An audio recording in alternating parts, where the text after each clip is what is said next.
Hello people, tonight we're in Manchester for the Enough is Enough rally. We're here at the cathedral, expecting a big crowd. A few speakers coming later on as well, so should be good. Anyway, let's mingle and sample the atmosphere. As you can see, crowds are gathering.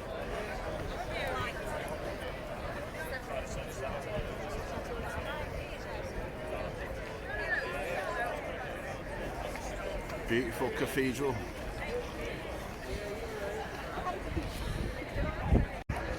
Mr. Ed Dempsey.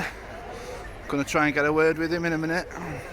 Right, can you just tell us a bit about what's going on tonight then, Ed? Well, you can see people queuing around the block here to get into this Enough is Enough event. This is only the second or third event I think we've put on as a campaign. There's more than 500,000 people signed up to it now. It's bigger than any political party in the country. And it's an expression of where people are. People in the country have had enough right now of seeing their wages and living standards going backwards, their rent going up, the food shopping going up, the gas and electric going up. Profits going through the roof, the rich keep getting richer, and the only thing that ain't happening in this country is people's living standards aren't going anywhere, they're going backwards. So that's why we've got people out here. It's good to see people standing up at last, isn't it? Yeah, speaking up about it. Yeah, I've got faith in people. I think people just need to re-find and rediscover their belief in each other and the ability to stand up and make change. You look at the things working class people have done in this country. From founding the NHS to stopping wars, giving people the weekends, building democracy. We did all that ourselves, none of that was given to us, and it's about time people rediscovered that feeling that they can make real significant change, and that's why people are turning out. Take our power back. Take the power back, that's it, get Fabulous. It back.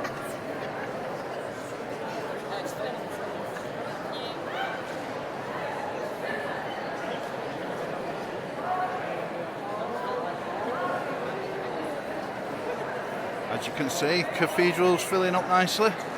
Just heard Mick Lynch isn't here tonight. I think Andy Burnham is. Gutted about Mick Lynch, to be honest. Was really looking forward to hearing him. Anyway, we'll come back when we get some action.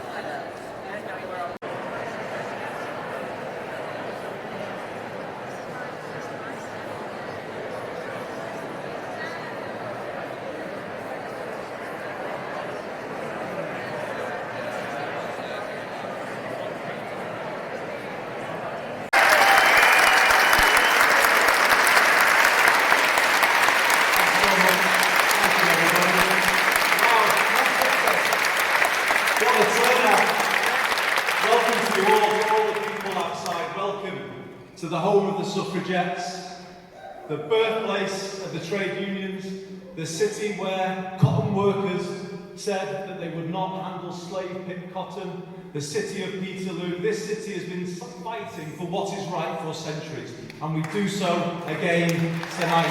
Go Andy.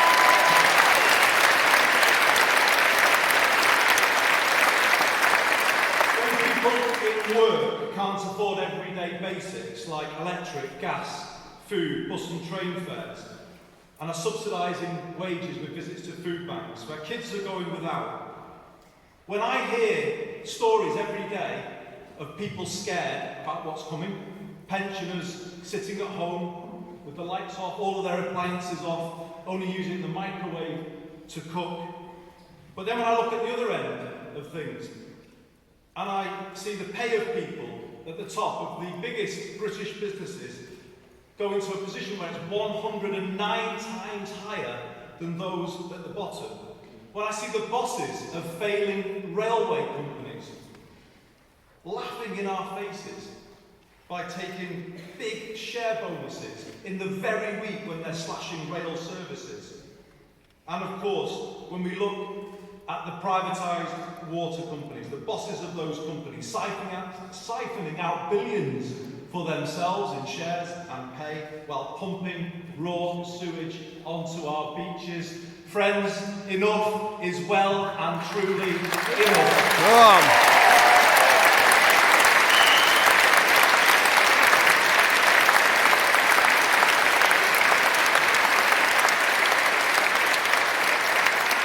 is time to fight back. There was already a case to do so, but it's even more important given the unprecedented scale of what we are facing, what this city region is facing. You will recall the pandemic hit people harder here than in other places. And the cost of living crisis is going to threaten to do that again. And that's because people's resilience is not what it was. People's mental health is already quite low. More of the same is not going to be good enough for this city. We need change. And this campaign is making that call for change. And it's a broad-based campaign, as you've seen our faith leaders line up tonight. And thank you so much, Rogers, for bringing this campaign meeting to this cathedral tonight. That itself sends an important message. Your words are the words of millions up and down the country, words of people in this city. You are giving people a voice, a feeling that it is possible to fight back and hope that change is coming.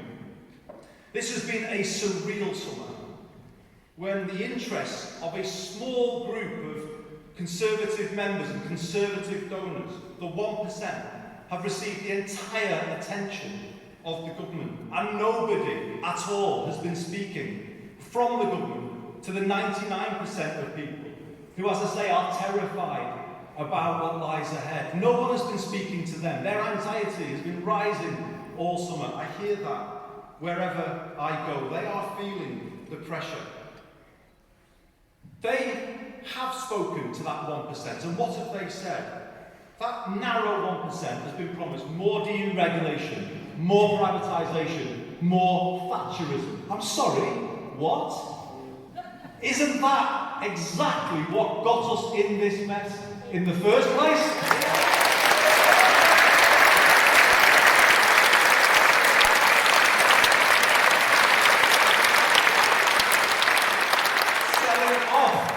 Water, gas, electric, buses, trains sent the cost of these essentials soaring to the point where ordinary people can't afford them.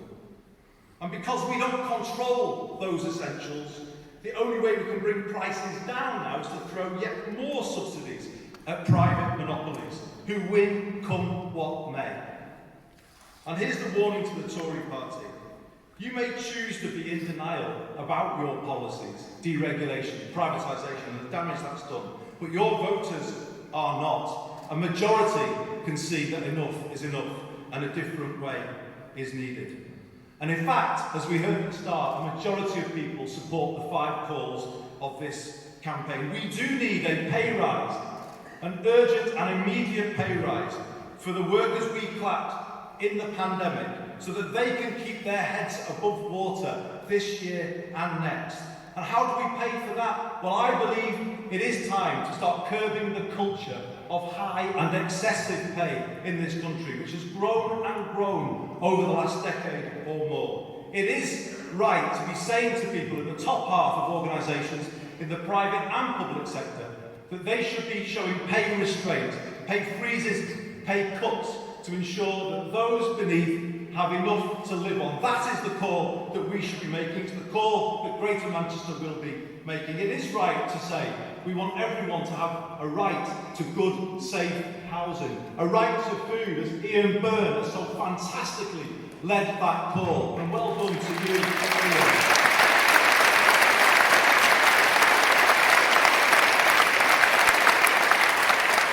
Finally, yes, more public control and more public ownership of those essentials that people need to live their lives. That is what we are doing in Greater Manchester.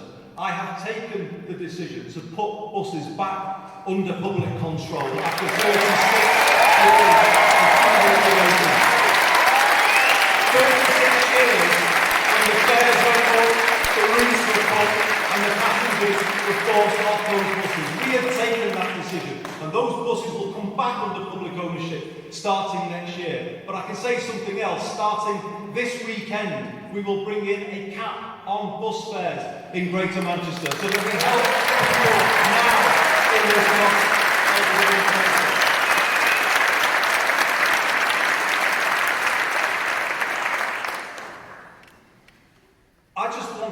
by saying it is significant, I think, that we are gathering in this cathedral tonight with all of the history that it has, that Dean Govender just spoke to us about, incredible history in terms of the things that have happened here.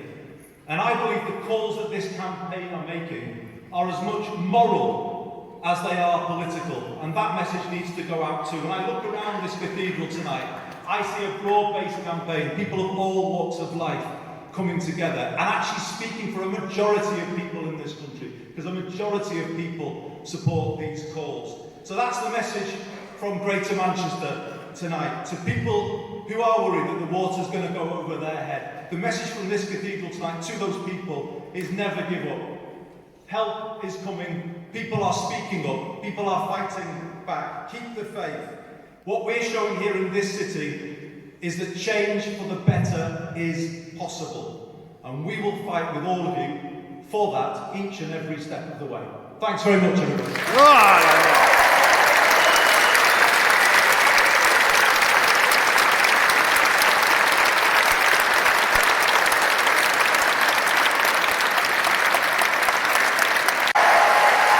Dempsey.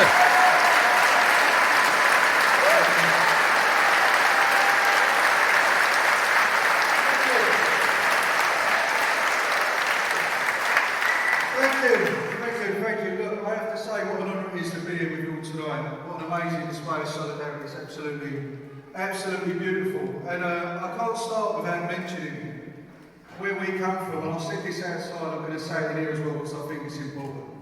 My trade union has got a motto, and that motto is unity is strength. Our colours are green and gold. And it didn't fall out of the sky, we didn't make it up. Those words were found on a banner with those colours on St Peter's Field, just up the road where people came together to demand parliamentary reform and what became known as the Peterloo Massacre. And we regard ourselves as being the people who carry that banner. We are Peterloo, so are you. We are the suffragettes, has been mentioned, so are you. We are the Chartists. We are the people who built the NHS. We are the people who built democracy in this country. We are the people who built the social housing, politically and physically. We put it through the politics and then we went out with our hands and we built them up. We are the people that built an education system for our children. We are the people that built a pension system for our old people, for when they retire. That is who we are. That is our history and that is where we came from. And over the last 30 years, we have seen much of that taken away. And I'm here tonight to say to you, we've come to get it back.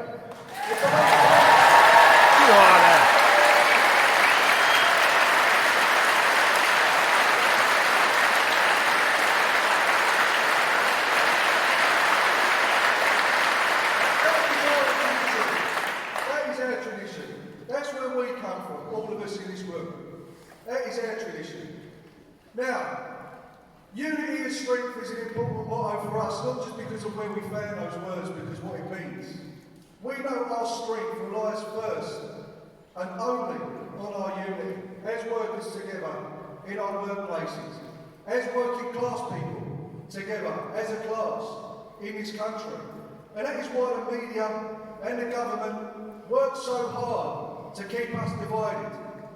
They want to keep us divided because they know our strength comes from our unity. They want teachers fighting railway workers. They want posties fighting NHS workers. They want immigrants being made the scapegoat by people who are settled here. They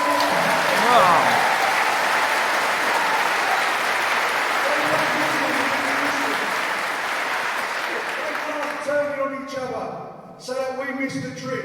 And the trick being the people at the top who are making the money and keeping the rest of us poor.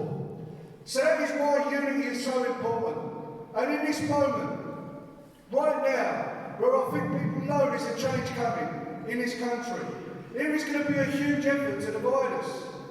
They'll call me a union baron, even though I'm elected by the members I represent, and I can be unelected just as quick if I don't do my job. I get called a baron by people who sit in a House of Lords.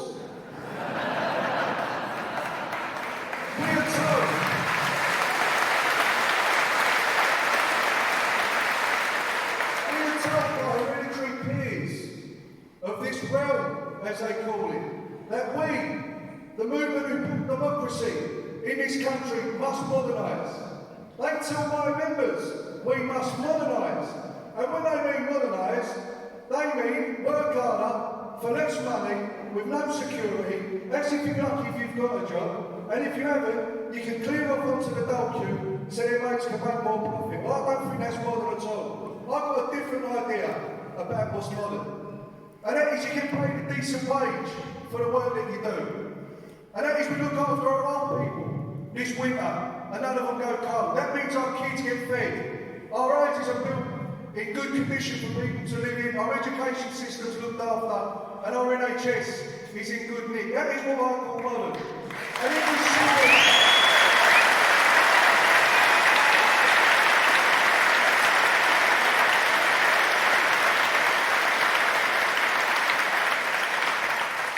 single one of those things comes into conflict with the private ownership of our economy, that's a fact.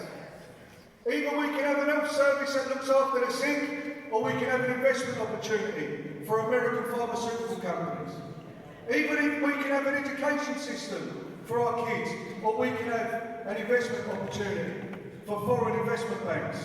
Even we can have social housing built for people, so they don't have to get themselves lashed to a casino housing market. We can build homes for people to live in, or we can create more investment opportunities for landlords and private profiteers who've been ripping us off for years. But we can't have both. And this is what it comes down to. Who owns what? Who owns what? Who owns this country? Is it us? Yes. Or is it a bunch of multinational corporations that take the wealth out of here and put it in offshore tax havens? Now, what is happening right now in this country? Thank you, who said no.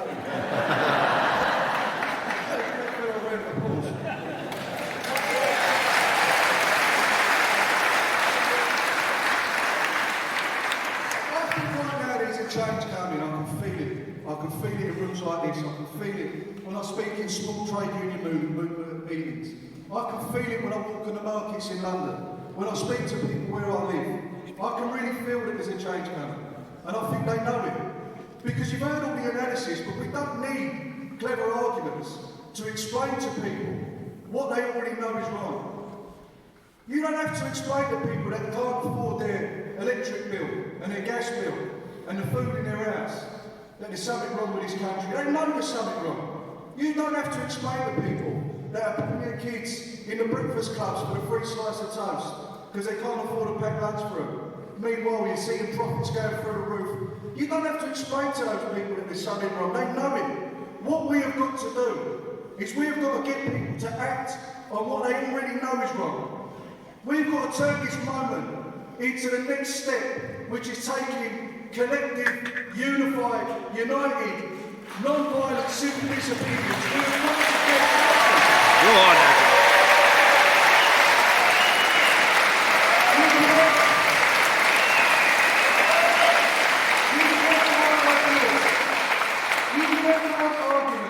You can have the desire and the belief, but it comes down to nothing unless you act.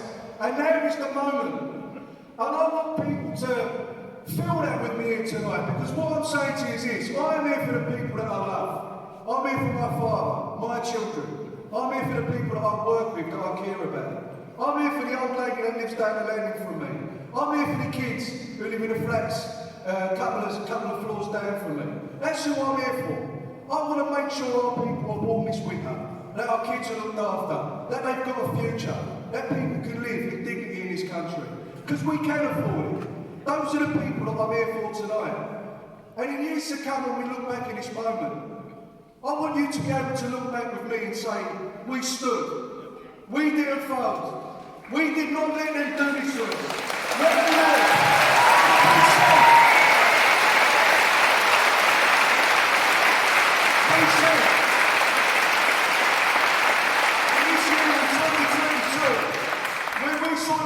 Going through the roof and they tried to crush working class communities in this country, that we stood together. We did not let them do it to us. We said enough is enough, and we did everything we could to make the change that's needed for the people we love and for the future generations in this country. So I'm really pleased to be here tonight with you all. It's an amazing moment, and we cannot lose sight of what we've got in front of us. We cannot be distracted by people that want to divide us. We cannot be distracted by people that want to make you feel like you don't have any power. You do. If they vanish tomorrow, the billionaires and the rich in this country, the trains have run, the buses have run, the hospitals that still look after the sick. If we don't get out of bed in the morning, it all stops. We have got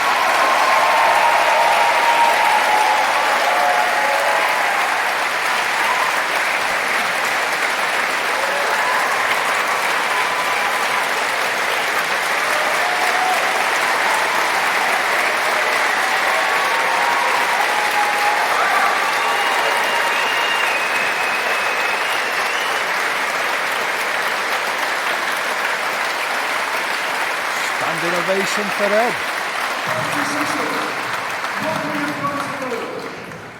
What we've got to do, right now we've got a government and a political class in the main who've got no answers to the crisis we've got. When the banks crashed, they came up with a solution double quick, and they solved that crisis. The thing that touched the floor, they were bailing banks out left, right and centre. When we had the health emergency, they acted. Late, but they acted. We have got a crisis in front of us now that's more important than both of those put together. This is about the future and what type of country we have. And if the politicians will not answer the call, we have got to push them into it.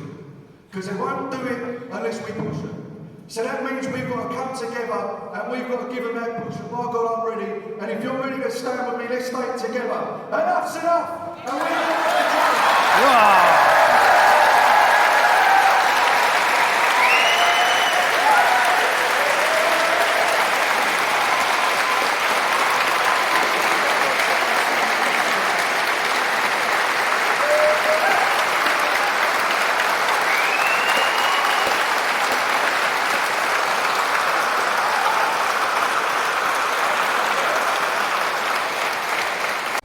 So, we've left the cathedral. Excellent night. Enough is enough was the message.